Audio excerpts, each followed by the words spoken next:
Welcome to this podcast, Holistic Creators, where we share our unique and universal stories about shaping the future for the 4 Ps: people, planet, purpose, and profit. My name is Swanette. I'm a mental coach and your host of this show. My intention for this show is to inspire you on your path to a holistic future. So welcome. Welcome to my podcast, Holistic Creators. My name is Swanette and I'm your host. Today I have a special guest, and this is Cynthia Zhai. Cynthia is a voice coach, professional speaker, and best-selling author. She is also a TEDx speaker. She has helped professionals from 46 countries across 6 continents to speak with a powerful voice. Cynthia has been a professional speaker and coach for the past 18 years, and her engagement spans 5 continents in 18 countries. In her holistic somatic voice work, she helps her clients enhance not only the power in the voice, but also the way we are being. So welcome to my show. Sure. Thank you for having me, Swanette. So this is very special. You are a voice coach.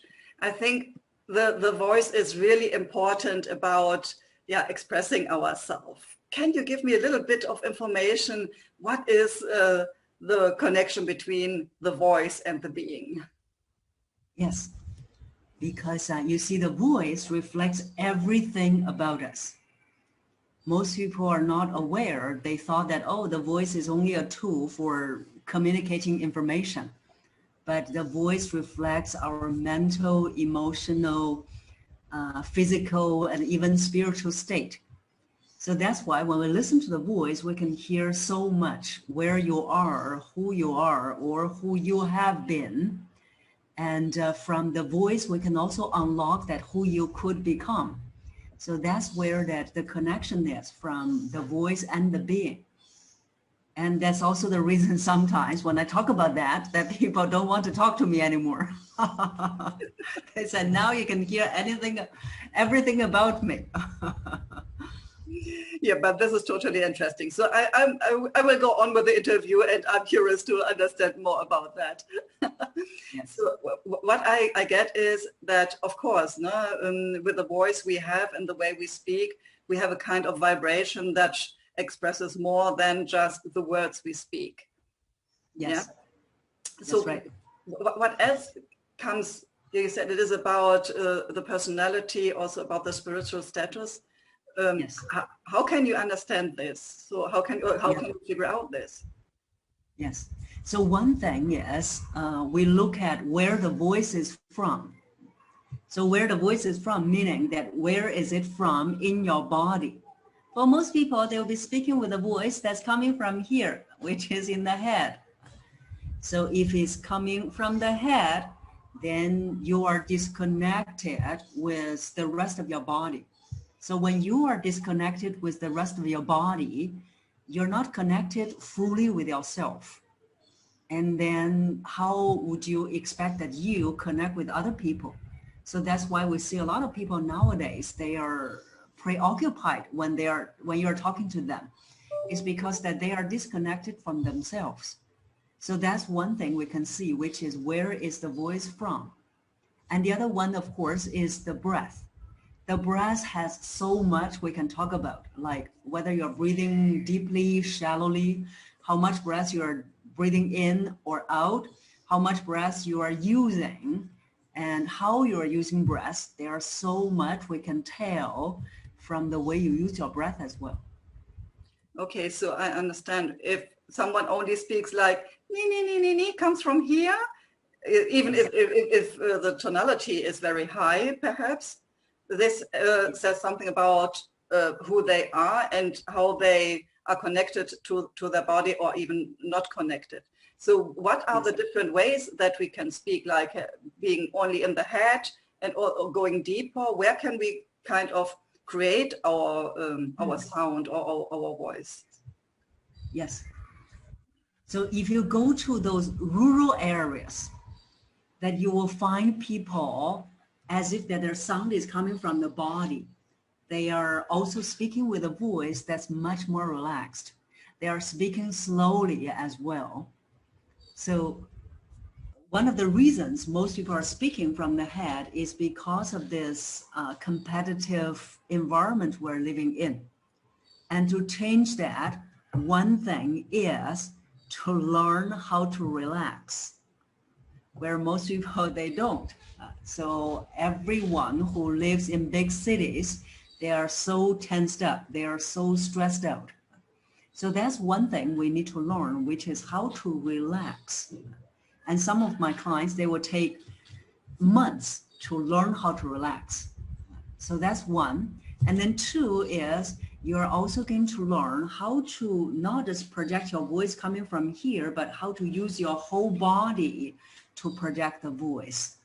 And voice is vibration, which means that we need to generate more vibration in the body. So that's the other aspect of how we can shift the voice from the head to the body.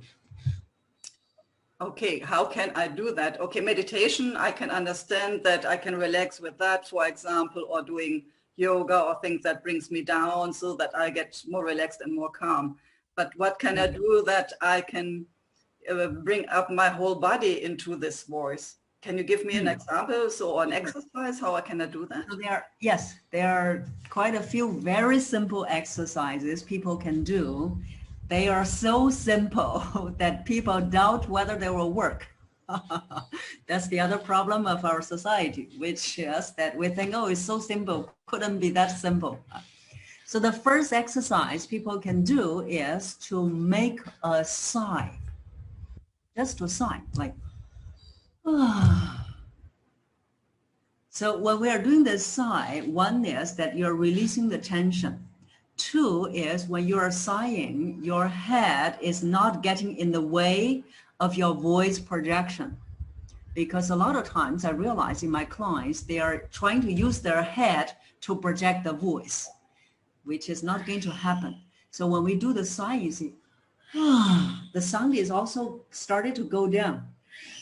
So that's one exercise people can do, which is to sigh more. And of course, some clients will say that, oh, I don't like sighing. It sounds depressing. So I said, okay, you can make a joyful sigh, like, ah. So that's one exercise they can do. And of course, the other thing they can do is to learn how to breathe properly, So that will take some time. And later on, when we have time, we can talk about the proper breathing. But the other exercise they can do, the third exercise, is also something that without proper breathing, they can also do, which is to humming. So they can hum, they take a breath in, and then when they hum, let's say we hum do, re, mi, so it's just like, So this will also help them to slowly relax the voice and make the voice go down a bit. Okay, so what is about singing? So because like humming is a kind of starting to sing, and you need also a lot of breath when you sing. What is about singing? Would this also help? Okay, so when you work on the speaking voice, it will help you improve the singing. So some of my clients, they realized their singing range was expanding a little bit. Now, of course, you won't become Mariah Carey if you expand that much. So you'll expand a little bit on your own range. It will help you. The reason we use humming is because that humming anyone can do. You don't need singing background. You also don't need to be good at singing. So humming is just starting to generate more vibration. Even if you just hum. So it started to have more sound in the body. At the same time, it lifts up your mood, because we know that when we are stressed out, when we are depressed, we don't hum. So humming has a whole lot of benefits. Okay. And what about the breathing? So how do normal people breathe, and what is the way they need to change so that their voice becomes more from the body, or comes more from the body? So for example, we can ask our listeners or viewers to do a deep breathing. So I'm imagining they're doing the deep breathing, and they might be doing the deep breathing in this way, which is their shoulder goes up and the chest goes out when they are breathing in, and that means they have not been breathing properly, even though they are still kicking and alive. So the proper breathing is not upper body moving. So if I do a proper deep breathing, and you see, if they can see on YouTube, it is. So I do a deep breathing. So you don't see anything on my shoulder or chest. And that is actually the good thing about doing meetings on video. People won't see you. And the movement is actually on the stomach. So when I breathe in, the stomach comes up. When I breathe out, stomach goes in. So that's the proper breathing. The upper body, shoulder, chest, they're not moving. So most people are breathing the opposite, which is when they are breathing in, their stomach goes in. When they breathe out, stomach goes out. So that's why sometimes I say to my clients and workshops saying that for your past so many years, you have been living your life upside down. So that's the proper and improper breathing. Okay, it also needs to be aware of how we are breathing, because Yes. this is not like normally in our awareness, it just happens, because otherwise we would die. Yes. This is not, we are not doing it consciously. And that's now right. Focusing on, how does a good breath look like, and what is it that I normally do when I'm breathing in and out? Yeah. And we also know that learning starts from awareness. So now that you're aware, you can start to do the proper one. Yeah.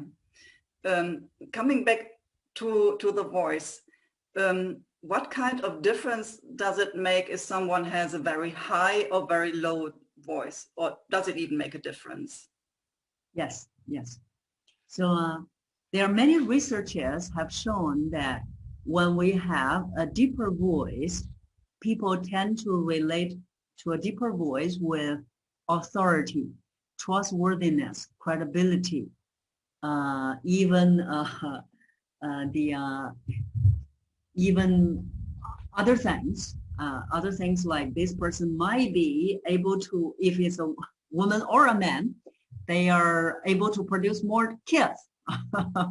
So there are many researches on that.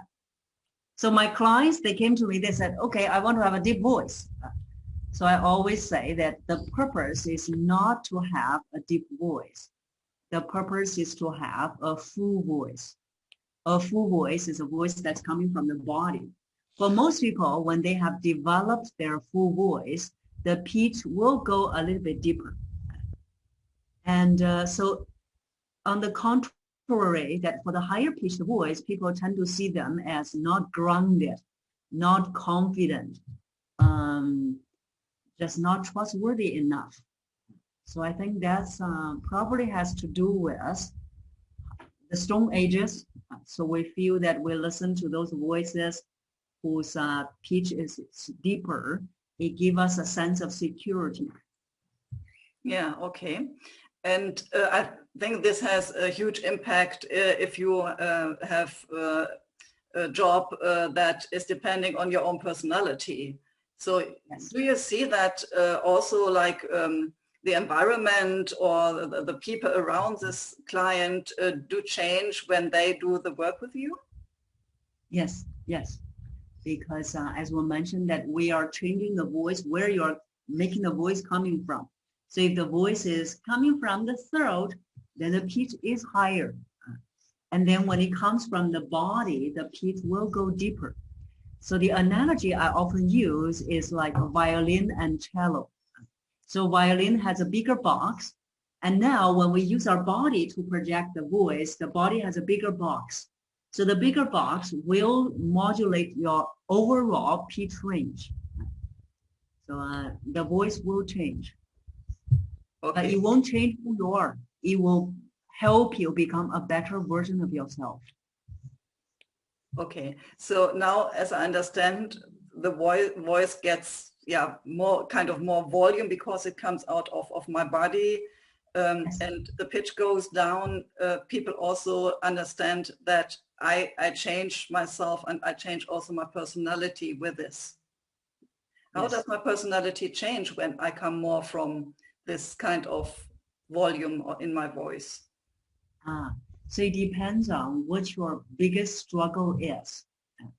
So your biggest struggle, for example, some of my clients, their biggest struggle was that they tend to be very black and white. They tend to see things black and white, either right or wrong. They tend to be very serious, and which also shows up in the voice that as very strong voice. When they're speaking, this is how they sound like. If I'm speaking this voice, how does it make you feel? So you may feel this person is fierce. And for me, speaking in that voice is so tiring. And for my clients who have that struggle is learn how to relax. So when they started to use the body to project more voice, they realize, the voice actually, I can still have the same volume, I can still have the same effect, but I don't need to use so much effort. In fact, the best voice comes from the most relaxed body. So when they do that, they realize, there are times there's not just black and white. There are also gray area. Also not only black and white, but also there are colors. So they started to see the differences. They started to accept the differences. They also started to become more relaxed with life. More relaxed also as with their standards. There's not just right and wrong. There can be many different ways to achieve the same result. So from that point of view, their personalities started to get more relaxed. Okay. What are typical problems or challenges your clients do have that you help them with? So they came to me thinking, for example, thinking they have a soft voice. So many of them, they said, I have a soft voice. People cannot hear me when I'm speaking. But I realize it's not about the softness in their voices. A lot of times, this is how they speak. When they're speaking, you see that the way they sound is as if that they're not interested or they are not interesting. And they may not even sound very caring. It's actually not a volume problem. It's because that when they're speaking, they're holding their breath. So you mentioned that how we use the breath is also an indication of your being. So a lot of people, they're holding their breath when they're speaking. So no wonder sometimes my clients said, they thought that I was not interested. It's because they are holding their breath when they're speaking. So that's actually one of the most common problems, which is when they are speaking, they're holding their breath. Holding the breath can have many reasons that they hold their breath. But that's something that they need to learn how to use their breath when they're speaking. So then, of course, after that, we also have the real softness in the voice, which is that they're not able to project a stronger voice. And when they are speaking with a bigger group, they have to shout. So that's the softness. And the third thing is also very common, especially in big cities, in very developed countries, that a lot of people are speaking very fast. So they're speaking so fast, they're rushing, but it's not doing anyone good. So the fast pace. And the fourth most common problem that I see is people who are speaking with a very loud voice. So sometimes they will say that, I don't have a problem projecting my voice. But their problem is that they turn people off. People think that they are aggressive. So those are some of the common voice problems. And also the fifth, which is a monotone. 5 most common voice problems. Okay, how can I imagine that people hold the breath while they are speaking? Because you have to, you use the breath while you're speaking. And yes, can you give me an example how this looks like when people hold the breath while they're speaking? Okay. So for example, let's say that today is Monday. So usually we will say, today is Monday. It's going to be a very busy day. So that's how we should normally speak, which is when we're speaking, we use the breath. But for people who are holding the breath, they will sound like this. Today is Monday. It's going to be a very busy day. As a result, you heard that this person is speaking very fast. It's monotonous. But the problem is that they take a breath in, but they're not using their breath. And they're just going to hold their breath and speak until that they're running out of breath and they realize they're gasping for air. Okay, yeah, I've heard this. Okay, yeah, I can understand now. And so, and what can be reasons behind that people are holding this breath and not using the breath properly? Yes. So you see, that's where it reflects what you have been through. So for example, some of my clients, since young, they were living in this fear. They were living in a terrifying environment. So when you are living in a terrifying environment, you probably always hold your breath. And if you are always holding your breath and speak, then that becomes how you speak all the time. So we can actually feel that there is this holding of the breath, holding of themselves, holding of the life force. Breath is the life force. So that could be one reason that they grow up in an environment where it's terrifying. Or there's a parent or both parents, they are intimidating. Or they are living in an environment, like some of my clients, they said, one client, she said her mom was ill when she was young. So her mom needs rest when she was young. And that's why that in her family, since young, she learned to speak with a voice that's holding her breath so that the volume is not that loud, not to wake her mom up. So it's so interesting to see that how they form this habit of holding the breath. And of course that when people are terrified, some of my clients, when they are speaking to their CEO, they realize they're holding the breath. There's also fear. So there are so many reasons that we're holding the breath and speak. But in general, it's about relating to fear. Okay. So it is clear that the past we have been through somehow created the voice we are using now, but also the way we are breathing and how we use our breath for speaking. So there's a direct connection between this. That's right. Yes. Okay. And if we look into the future, if we start changing the way we breathe and start relaxing, speaking slowly, how does this will influence our future? So at the end of the day, is that you feel more comfortable with who you are. You accept who you are. And of course, we're always evolving. You are accepting the evolved you. And so the future will be like you are accepting who you are, you love yourself, you are very comfortable with who you are, and you are very centered with who you are. So you wouldn't be affected by other people's opinions of you. You are not going to be affected by what others say to you. So people will feel that, oh, you are always very centered. You are very grounded. You are also at the same time very pleasant. So that's how the future will be like. You see, that is the state of being we want to be in. And in Buddhism, we call that the equanimity.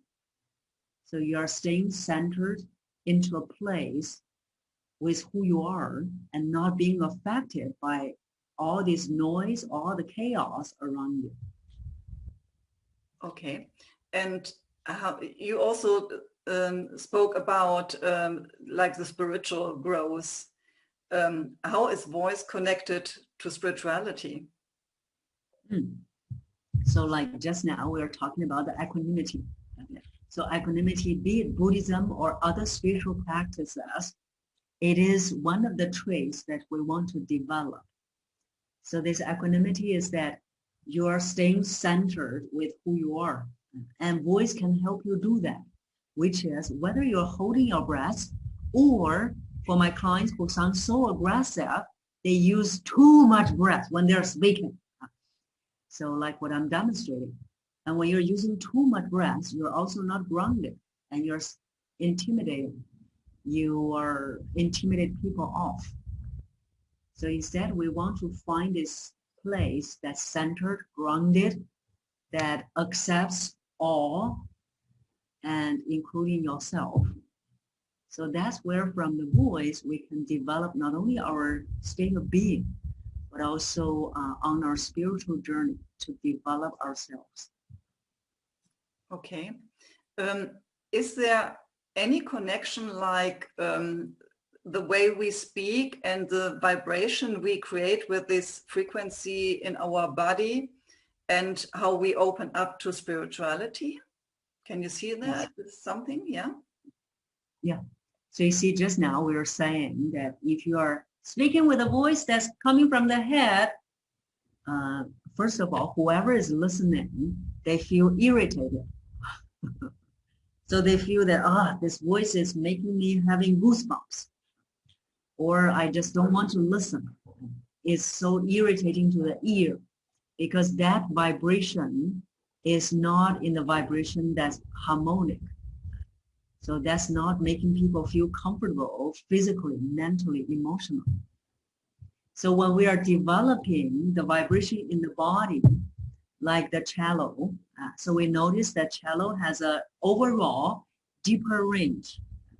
So when you have the deeper range of your voice, this voice, the vibration it sends out, makes people feel very relaxed. People feel very open, very receptive with your presence. So you see, that's the state that we all want to be in. We always say that, I want to influence people. But influence people is not by pushing something on people, but instead we are creating the environment to make people open and receptive. That's how we influence them. And when we develop the voice, we change our vibrational frequency. That's where you started to influence people without pushing people. Okay. So you have been a speaker for a long time already, and I'm sure you influence a lot of people by speaking about what you're now telling our audience. Have you ever been in this state that you are now, or do you have your own journey about that? My own journey of? Becoming who you now are. Yes. It has been a long journey. So I think it's probably still work in progress. So the most important lesson that I've learned over the years is to accept who I am. And of course, accept who I am doesn't mean that, let's say that I was not confident enough in the past. I accept that. We always need to improve. We always need to evolve. So it is to not being critical of myself, not to judge myself, not to blame myself. And it doesn't mean that I don't do that anymore. There are still moments that I will catch myself blaming myself. But you see, the evolved being will notice, I am blaming myself. Then I can have different tools to work on that. So whenever I realize, I'm blaming myself, wait a minute. So then I will change the dialogue that I have with myself. So that's the most important lesson that I've learned, which is to accept myself, to love myself. And also at the same time, we're always a work in progress. Whenever I realize I am being critical of myself, whenever I realize I'm blaming myself, I also have the tools, the practices that I can work and to work through that. Yeah, so what I see, we are always in this state of progress and evolving, because I think there will never be an end, but we are learning and learning and learning, becoming better.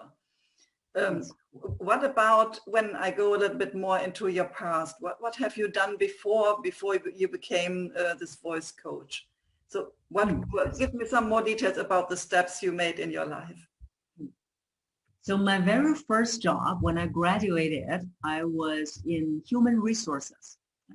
So I thought I was good with people, and perhaps that human resources would be the area that is suitable to me. So that was my very first job. And little did I know that I met with a very bullying boss. So the boss was shouting at me every day and criticizing me every day for even the smallest spelling mistake. And as a young fresh graduate, I was terrified. And I remember that the fear I felt in my body. So that's why I realized that, you know, all these emotions we're experiencing, they are living in our body.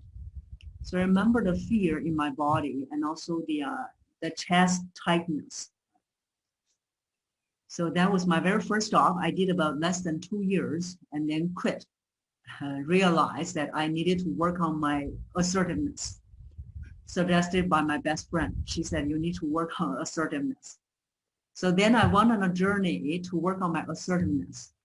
And by working on the assertiveness, I realized that I stumbled upon voice as well. So even though I wasn't singing, but I realized singing and speaking voice, there are still differences. So when I work on my speaking voice, I realized, not only I felt more assertive, more confident, but also I felt more confident. So that's where the first big change I realized when I was, after I graduated. So that was, I would say that like a milestone in my journey. And then after that, I never thought that I would become an entrepreneur running my own business. I thought that I will always be working for a company. And then, so later on, I met a few friends who were running their own businesses. And it gave me inspiration. I said, I can do this as well. So that's why I recommend people go out and meet other people, because that's where you will get possibilities. You will get inspiration. And that's where I got my inspiration. I realized, if they can do it, I can also do it. And so my last job, I was doing in-house training our own employees on leadership and communication. So that's where I met other entrepreneurs. So I said, I'm going to run my own business. And so that's where I came out 11 years ago, running my own business. Yeah, you said you meet people to be inspired. Who inspired you? There are so many. One is that one of the groups that I was in after I graduated was Toastmasters. So in Toastmasters, a friend of mine, he introduced me to Toastmasters. And in Toastmasters, I realized, there are so many trainers and coaches. And that's where I was inspired. I thought, okay, I can do this as well. And then after that, I was also introduced to Professional Speakers Association. And looking at other professional speakers, I thought, okay, this is also something I can do. So I think that's the first group of people, which they are collective, not particular individual. So that collective group of people inspired me. In terms of individuals who inspired me, the very first one is Louise Hay. So Louise Hay, when he was in his 80s, he was still being irritated. So that's why we say we're always a work in progress. But she said, in the past, she might be feeling irritated for a whole day, but now it might be just 1 minute. So she was also saying that even when she was in her 80s, she was still beating the pillows to release some of the suppressed emotions. So I remember when I heard those interviews, I said, okay, we're not arrived. We will never arrive, but that's the beauty, that we're always a work in progress. So she is my idol. She is my role model. She inspires me. Yeah, I think the Toastmasters are everywhere in every country. So even here in Madeira, we have a group of Toastmasters. And this is a good opportunity to go on stage as well and to practice within a safe environment. When you changed your voice, how the reaction is on the audience. That's right. Yeah. So this is something I could recommend definitely for people also to try it out and figure out how they feel going there on stage and practicing using different ways they use their voice and what the topic is they want to speak about. Yeah. Yes. Yeah. And I really like what you just said about Louise Hay. Yeah, we are in our progress, and it is really like, perhaps there is never an ending, but seeing that, yeah, before we had a long time staying in a certain mood, and now we can change it easily by using our tools. And this already makes a difference, not only for ourselves, but also for all the people that we are with and with our whole environment. Yeah. Yeah, that's right. So you already gave some people that influenced you. So now tell me a little bit, who is your audience? Who are you influencing? Okay, sure. So for me, the main group that I influence is a group of people who are very self-driven. They are very clear about where they want to go, where their next levels are, and they are very diligent to go there. So that's the group that I influence, people who want to go to the next level and then needed the tools, which is on voice, to help them to influence more people. So that's the group that I influence the most nowadays. So are these business owners, leaders in companies, coaches? Who are they? So they are, their background can vary. They can, so in this group of people, I have clients who are from corporate. They are in the either C-suite. They have worked on themselves in many other areas, and then they realize that they need to move on to the next level, and their voice is holding them back. And also I have clients who are business owners, and they realize that they need to speak a lot to influence people to take action, and they need to work on their voice. There are also people who are lawyers, and they are also using their voice to influence the judges or the jury. So people from all backgrounds, but they all want to move to the next level, and their voice is holding them back. Okay. So if people are now interested to come in contact with you, how can they find you? Are you on social media? Do you have a website or something you would like to offer? Can you give me a little bit about that, more details? So the first platform I would recommend is my YouTube channel. So I recommend our listeners and viewers to go to my YouTube channel, where we have more than 200 videos, and they will get a very good sense of who I am, how I teach, whether they like my style. And also we have more than 42,000 subscribers. So I welcome our listeners or viewers to become the next one. So that's YouTube. They can go to YouTube and search Cynthia Voice Coach. They'll be able to find the channel. And then also I invite them to go to connect with me on social media like Facebook, LinkedIn, Instagram, that I do live streaming on these platforms quite often. So this is the second one. And the third one is my website. So on my website, there are so many free resources. There are also a lot of webinars, free webinars on my website. So they can just go to powerfulexecutivevoice.com. Okay, so I will put all the links down in the description so that people can just click on it and find you. You also said that you are offering webinars on a monthly basis. So when will be, on which day or what time are you offering them? So most of times the webinars will be on the last Wednesday of every month. Last Wednesday of every month. So again, they can go to my website, scroll down, they will see the monthly webinar, and then they can click get notified for the next webinar. And then so when the next webinar is ready for them to enroll, they can always enroll from that link. And all the webinars are free. The purpose is to help people understand the power of the voice, as well as get familiar with my teaching. Okay, wow, this sounds great. So people, please do this. Go to the website and enroll yourself so that you can get the information about the next webinar. And I will put, as I said, all the links into the description so that it is easy for you to reach out to Cynthia. So last but not least, do you have some tips for my audience that are kind of quick to get?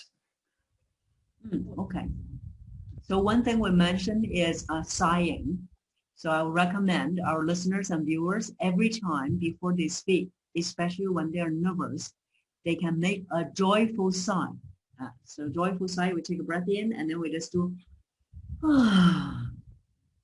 so that where it will help. One is it helps you relax. Two, it helps you break the pattern of getting so tense. Three, it also helps you get your voice out. So that's one thing they can do. And the other thing is when they're speaking, make sure that they're breathing out. If they notice that they're holding the breath when they're speaking while they're nervous, what they can do is they can take a quick pause to breathe out first, and not to take another breath in. When you're nervous, you're already holding the breath. Don't take another breath in. Instead, breathe out quickly, take another breath in, and then you speak. So those are two quick things they can do. Okay, so thank you so much for all the insights you gave already and showing the exercises people can use to come into another voice and to connect with the body and with the personality. So thank you so much for being my guest today. Sure, it's my pleasure. Okay, see you soon. Bye. Thank you for listening or watching my podcast, Holistic Creators. If you want to know more about how I can help and support you, have a look at my website, spiritualchangemaker.com. You can also join my Facebook group, Spiritual Changemakers Community. Stay tuned for the next episode by subscribing to this channel. And you also can check the previous episodes.